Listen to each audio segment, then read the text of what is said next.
दोस्तों, आज हम लोग बहुत शॉर्ट में एग्जाम के पॉइंट ऑफ व्यू से इलेक्ट्रोमैग्नेटिक स्पेक्ट्रम की बात करेंगे। इलेक्ट्रोमैग्नेटिक स्पेक्ट्रम जैसा कि आपको पता है कि ये इलेक्ट्रो मीन्स इलेक्ट्रिकल, इलेक्ट्रॉनिक और मैग्नेटिक मीन्स मैग्नेटिक। तो ऐसी कुछ वेव्स हैं जो इलेक्ट्रिकल और मैग्नेटिक की कॉम्बिनेशन से बनते हैं, उनको इलेक्ट्रोमैग्नेटिक वेव कहते हैं। इलेक्ट्रोमैग्नेटिक वेव को साइनोसॉइडल कंसीडर किया जाता है, या नहीं भी साइनोसॉइडल है तो भी उनमें फ्रीक्वेंसी होती है, एक फ्रीक्वेंसी, अलग अलग फ्रीक्वेंसी की वेव फॉर्म्स होती हैं। तो हम उन अलग अलग फ्रीक्वेंसीज के बारे में बात करेंगे, लेकिन उससे पहले हम देख लेते हैं एग्जाम में कैसे क्वेश्चन पूछे जा सकते हैं। एग्जाम में आपसे पूछा जा सकता है कि what do you mean by the electromagnetic spectrum, और describe this electromagnetic spectrum with applications of each band. तो आपको हर एक बैंड, इलेक्ट्रोमैग्नेटिक स्पेक्ट्रम में कुछ बैंड्स होते हैं, हर एक बैंड का एप्लीकेशन पता होना चाहिए। तो मैं बहुत शॉर्ट में बहुत ज़्यादा टाइम नहीं लूँगा मैं इस वीडियो में, बहुत जल्दी आपको इन सब के बारे में और बहुत जल्दी आपको समझ में आ जाएगा कि अगर एग्जाम में क्वेश्चन आता है तो आपको लिखना क्या है, ठीक है, और याद भी रहेगा, उसको भी देख लेते हैं। तो ये इलेक्ट्रोमैग्नेटिक स्पेक्ट्रम का बेसिक डायग्राम है जो आपको दिख रहा है।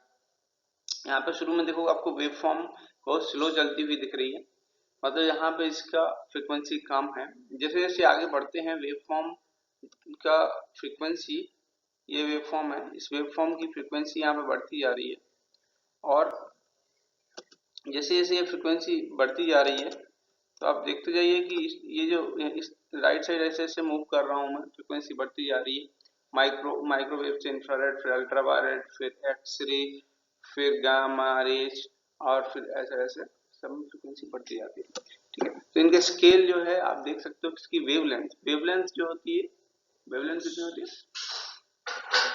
सी अपॉन द फ्रीक्वेंसी, ओके। तो वेवलेंथ जो होती है, तो रेडियो वेव्स जो है, रेडियो वेव्स की वेवलेंथ बिल्डिंग्स के साइज की होती है, फिर ह्यूमंस के साइज की होती है, फिर धीरे धीरे बटरफ्लाई की साइज की वेवलेंथ हो जाती है, फिर निडल पॉइंट के साइज की वेवलेंथ हो जाती है, प्रोटोजोआ के साइज की वेवलेंथ हो जाती है। जैसे जैसे फ्रीक्वेंसी बढ़ेगी वेवलेंथ छोटी होती जाएगी ना, फिर मॉलिक्यूल के साइज की वेवलेंथ हो जाती है, फिर एटॉमिक साइज की, फिर न्यूक्लियस के साइज की वेवलेंथ तक हो जाती है। यहाँ तक कि हम इलेक्ट्रोमैग्नेटिक स्पेक्ट्रम में कंसीडर करते हैं। तो यहाँ पे आप देख भी सकते हो कि यहाँ पे जो नीचे ये लिखा हुआ है, ये वेवलेंथ लिखी हुई है 10⁸, फिर 6, ये 2, इस तरीके से वेवलेंथ रिड्यूस होती जा रही है और फ्रीक्वेंसी लेफ्ट टू राइट बढ़ती जा रही है, ठीक है।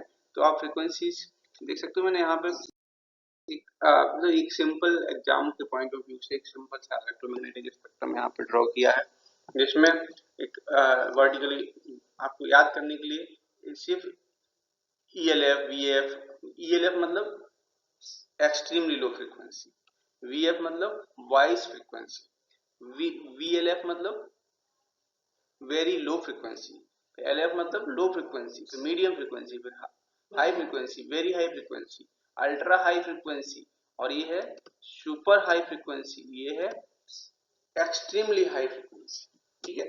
बिल्कुल सिंपल ऐसा लिख लेना है। उसके बाद मिलीमीटर वाला है, डॉट डॉट डॉट वाला कॉलम में डॉट डॉट नहीं भी बनाओगे तो चलेगा, यहाँ पे सिर्फ आपको मिलीमीटर वेव लिख देना है, और इसके बाद यहाँ इंफ्रारेड आएगा, उसके बाद विजुअल लाइट आएगी, गामा रेज और एक्सरे जो आएगी, ठीक है। आप ये तो आप बना लोगे, ये बनाने के बाद ऊपर का आप नहीं लिखोगे तो भी चलेगा, वेवलेंथ की बात हो रही है। नीचे की फ्रीक्वेंसी आप ले लीजिए 30, फिर 300, फिर 3, फिर 30, फिर 300, ऐसा लिख देना है।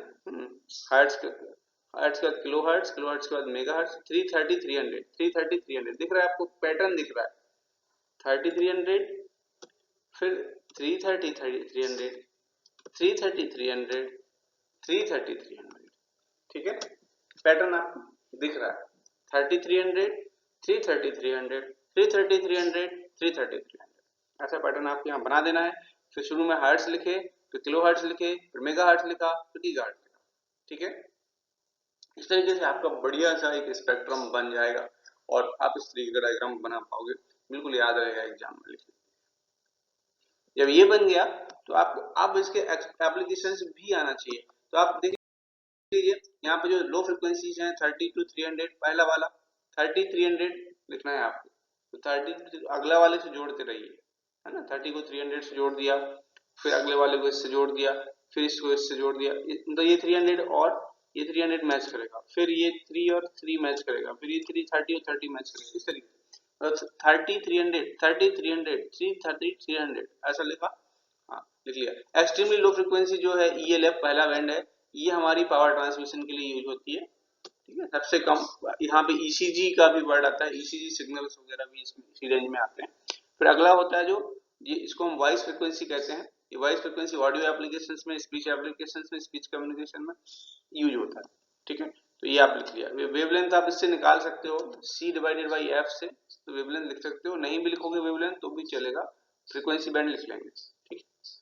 अगला है ये very low frequency, submarine communication में, नेवी मिलिट्री कम्युनिकेशन में यूज होता है। फिर है लो फ्रिक्वेंसी लॉन्ग वेव्स होती हैं एरोनॉटिकल एप्लीकेशंस में, मरीन और ये सब कैरियर्स में कई बार यूज होती हैं। फिर अगली मीडियम फ्रिक्वेंसी, मीडियम वेव्स आपको पता है ये मीडियम वेव्स अलग से रेडियो चैनल होता है AM का, AM रेडियो ब्रॉडकास्टिंग में यूज होता है, मरीन एंड एरोनॉटिकल कम्युनिकेशंस में ये मीडियम वेव्स यूज होती है। मीडियम वेव्स के बाद अगली जो वेव है वो हाई फ्रिक्वेंसी है। हाई फ्रिक्वेंसी को शॉर्ट वेव भी कहते हैं। शॉर्ट वेव का भी रेडियो होता है और रेडियो कम्युनिकेशन में यूज होता है, ठीक है। हाँ, और अगला वाला वेरी हाई फ्रिक्वेंसी रेंज है। वेरी हाई फ्रिक्वेंसी जो है FM और टीवी में यूज होता है। अगला है अल्ट्रा हाई माइक्रोवेव में यूज होता है और सेलुलर फोन्स में यूज होता है। फिर उसके बाद है सुपर हाई फ्रिक्वेंसी जो सैटेलाइट कम्युनिकेशन और रडार में यूज होती है, और अगली है एक्सट्रीमली हाई फ्रिक्वेंसी जो सैटेलाइट एंड स्पेशलाइज्ड रडार में यूज होती है। ओके, बस इतना ही आपको सीखना है, इतना आपके लिए काफी है। Thanks for watching. हाँ ले